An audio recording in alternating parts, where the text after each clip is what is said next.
Hello everyone, this is Johannes. And this is Sunniva. And you are watching Board Gaming Ramblings. And today we are taking a look at Tawantinsuyu. This is a game by David Turczi, released by Board and Dice. It is. It's a game that plays from 1 to 4 players in about 60 to 120 minutes, if you can trust the box. So today we are taking a look at this big, heavy Euro game that came out last year, which was 2020. So before we go into the details of the review, let's just briefly talk about what you do in the game. As always, this is not a rules explanation by any means, just some small things to make the rest of the review somehow make sense. Makes sense, yeah. So this is a worker placement game in its core. You are going to place workers on this very abstract worker placement board. Like, this doesn't look like any worker placement board I have ever seen, but we're going to talk more about that soon. So basically on your turn you can do one of two things. You can either place a worker. So let's say, for example, I have this red worker in front of me. I can now place this worker. And my High Priestess is placed over here, which means that the most or the least expensive for me will be to place it somewhere around this place of the board. If I move around later, it will be then easier to place it other places. But basically what you are going to do, you're going to spend one of your cards you have in your hand. So let's say I have this card and let's say I am over here. That's a very bad example. Let's not say I'm over here instead. So I now have to place somewhere where there is this symbol. So here, for example, I could place here. And normally I will then get to do one of the actions that is between here or beside my meeple. There are different ways to be able to do more. For example, if there was another red meeple over here, I think they're called fighters or something. I do not, warriors, I think. I'm really horrible at remember. That's right. So I'm placing it there, and now I can do two because there's one adjacent to it. So now I can do, for example, I can build a building and I can get some potatoes because everybody needs potatoes. And that is basically how that works. There are different rules for different workers. We're not going to go into details of them. And also, if I would happen to have a statue with the same symbol, I will also be able to do the bonus actions at the bottom of the card I'm playing. That is one of the things you can do. The other thing is to do some side actions. You can then move your High Priestess around here doing different actions here, which also has a follow mechanism. So if I go here, I can do something, then you can do something as well, which is a bit worse. And also there's different ways I can get new cards. I can get some warriors that I can use later to combat in different regions and take over different regions and do different kind of setup actions to be able to get more workers, to be able to do different things throughout the game. So basically you are doing worker placement, then you might move these because these are pretty good actions, and you can do some bonus like, oh no, I need to draw some cards and stuff like that. Yes. And that is basically what you're going to do. So you're going to try to get points by moving on this temple track. You're trying to get these tapestries, get sets of them.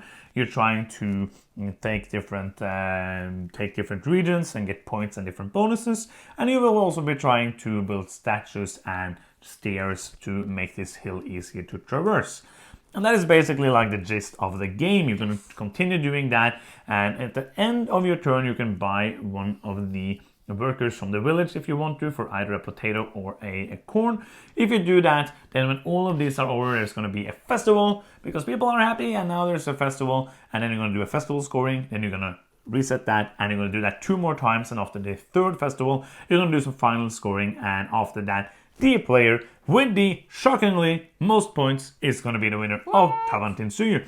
So that is basically what you do in the game, like as short as I could manage to talk about it. Like I have done maybe like 5% of the rules now because there's a lot of the things here. Yeah, there's a lot of rules. But before we go into that, yeah, let's go to what you were trying to start.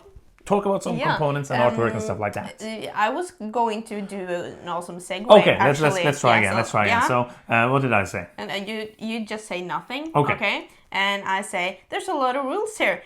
You have a player aid. Yeah, that was mine. That was good. Yeah, let's use that. Yeah, let's use that. So you see, this is almost like an A4. I think it is actually an A4 sheet. Yeah. So this is big, and we have a big table. Yes, it's very glary when you show it. Oh, it is. Yeah. Whee! I'm blinding you. Okay. I don't think it works for this screen. Takes up a lot of space, and we have a big table. I can't fit this on our big table, so this could have been a little condensed down, but it's a lot. I love this player aid because it's. I need this information. There's a lot of details in this game, and I look to the player aid a lot of times. If you would go to the rule book for all those times, that would be horrible. Sending that around, asking questions. This is amazing. On the other side here, we have some solo game. Yes, it's solo mode. Yeah.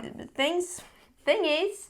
You Or could, just solo mode. yeah, you could maybe condense this and have the scoring, for example, on the other side, but that is just nitpicking. Yeah, but Solid. I agree. Like I Play love the rate. play rate, but it takes a lot of It space. has like 80% of the rules. Oh, yeah. And you need that when Oh, you yeah, play you because do. there is a lot of rules and you're like, oh, how did that work again? And small different rules. Absolutely. But looking at the board, I think it's a simple artwork, but it needs to be that simple. I Yes. think it looks Yeah. good, but there's so much happening with all these symbols and colors. So I see them clearly, and I'm very glad that they haven't tried to make it more glamorous than it is. I think it works. It's very overwhelming. Like Yes. I remember seeing pictures of this board and I was like, oh, that's just a lot of symbols. Oh yeah. And I still feel that when I play the game, a lot when I got the game, like sometimes when you see something in a picture, Yes. it feels worse than it is in real life. This is Absolutely. one of the busiest boards I have seen this year, Oh, or like yeah, 2020. by I'm gonna far. say this year, because it still feel like 2020. Yeah.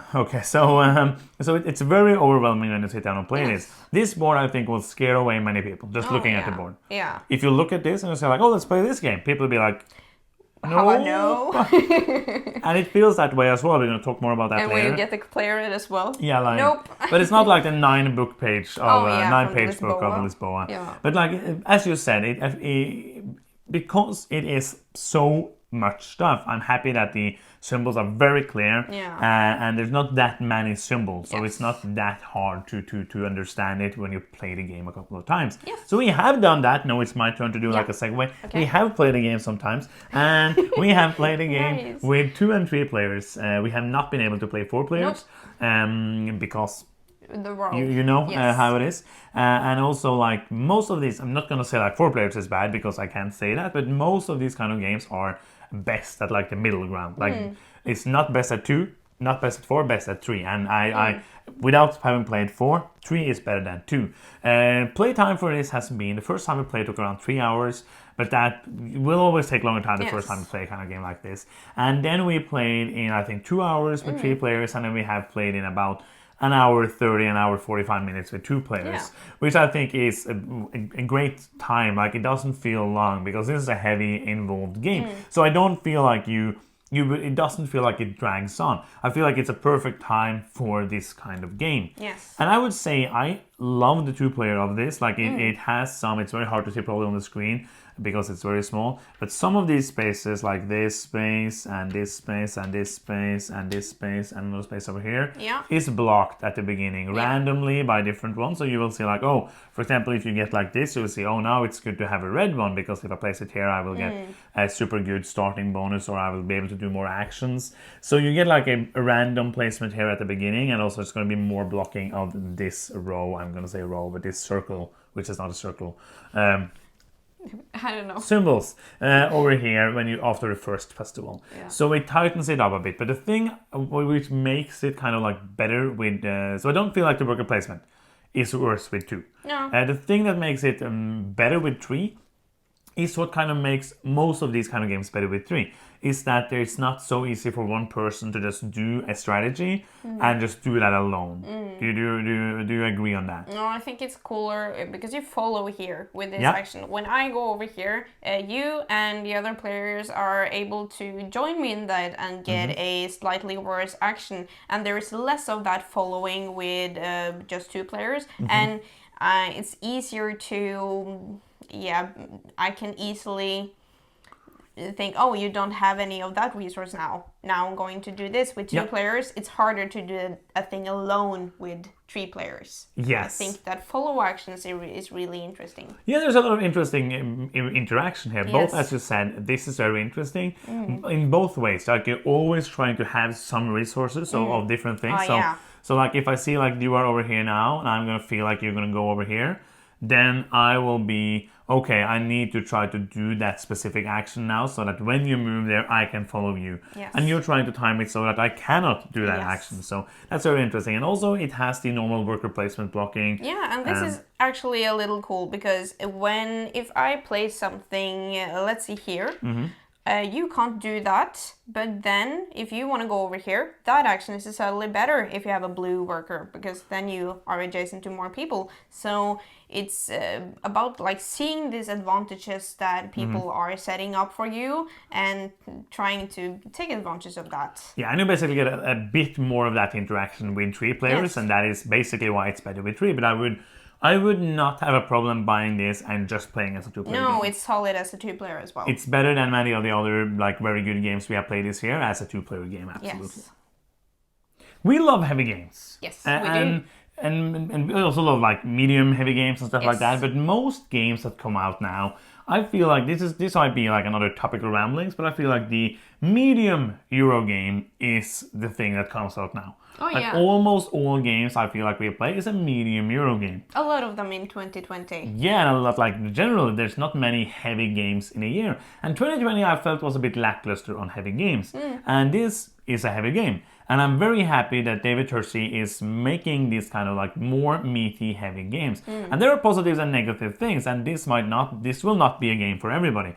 Like if you have played other games by David Turczi, I will say this is his heaviest games. I have not played all of them, but this is his heaviest games I have played. And the reason is that there's so much rules overhead. Yeah. Like even though the actions are kind of simple, oh, I'm gonna place a dude here. But then there's so much stuff to remember. You have to remember that the red one has this specific action. And also you have to remember that you need a specific card. And then you will need to be able to have placed him there. If you are over here, you have to pay an amount of food. How much food was that again? And then it's the stairs, which makes it easier, makes it like cheaper to move down. Because you need less food to go and travel to do other actions. And there's just so many things there. This is not like the heaviest game I've played by any means, but the first time you play this will feel like an uphill battle. Yes. If you like the first time we played, I had no idea what's going on. Like I had to constantly read that big player rate and be like, okay, I have a yellow now. What do that one do? Yeah, the small details makes this very overwhelming the first times you play. Yeah, absolutely. And then when we... Yeah, steep learning curve, I would say. Yeah. Yes. And then when you played, like when we played it a month later, you remember more rules than I. But for me, when I played it again, like the first time now, when we started to play for review, I had no idea what's going on again. So it felt like I was starting again. But now, the last couple of times we played, it's very smooth. Oh, yeah. Like I remember everything. I can start planning on strategies, start planning more on that, and spend more time on that than to remember how does this work and how does that work. So I will say that this is one of those games that very much rewards multiple plays. Yeah. This is not a game you will play the first time, be like, oh no, I understand the strategies. Yeah. This is one you need to play quite a few times. And we're just going to say that. Like for many people, that's going to be a negative. And for many people, that's going to be a very positive. It's not a game I feel that you can master in a few rounds. And there's not like it's not like you can play this 2 times and then you will see, oh yeah, now I can do this and this and that. This feels to me like a very sandboxy game. When I look at this game, it's so many possibilities. I have to, for me, this board is still a little messy because there's so many symbols, and every time it's my turn, I have like, maybe 2 meeple colors, and I'm calculating compared to my cards, okay, where can I go? Are there actually actions that I want to take, and how many actions do I get when I put this here, for example? And then I do the same thing with this worker. That's how my brain works. So that means it ends up being a bit of AP prone. Yeah, but you have also some limited possibilities because you only have these cards on your hand. Yeah. That means that you can ignore a lot of the symbols. And also there's not every action that you want to take. And also you have maybe 1 or 2 colors that you can choose between. So that kind of narrows it down. Yeah. But for me, it's still a lot of thinking going on. But that is also why this game is so crunchy. Yeah, absolutely. Yeah, I love it, but a lot of AP can happen in those moments. And this is also one of those games that, this is like spoiler to the final thoughts, not spoiler really, but this is one of those games that grows on me. I like it a lot more now than I had like before Christmas, like the first few times we played it. I liked it a lot more now. And one thing I really enjoy, which is a mechanism that is also, this can also be a negative. So some of these things we're talking about now are positive for us, but they might be negative for you. Yeah. And one of those things is this track here, which I basically kind of brushed over when when I talked about the rules, is that this is basically the timer of the game. So I have read many people would be like, what, this game is so short, and it can happen. Because when you play the first time, you might feel like, okay, end of my turn, I only have one worker, because you can only have 2 at the end of the round. I have spent 1 now, I need to buy another one. So then I'm going to buy 1. And then it's going to be Sunova's turn, she's going to buy 1. And then it's going to be my turn again, I'm going to buy 1. And you guess what? It's going to be Sunova's turn, he's going to buy 1. And I'm going to buy 1. And then the round is over. That means we will be able to do... That's 1/3 of the game. 6 actions between the 2 of us before the first round is over. And that would make the game super short and you will not be able to do anything. So...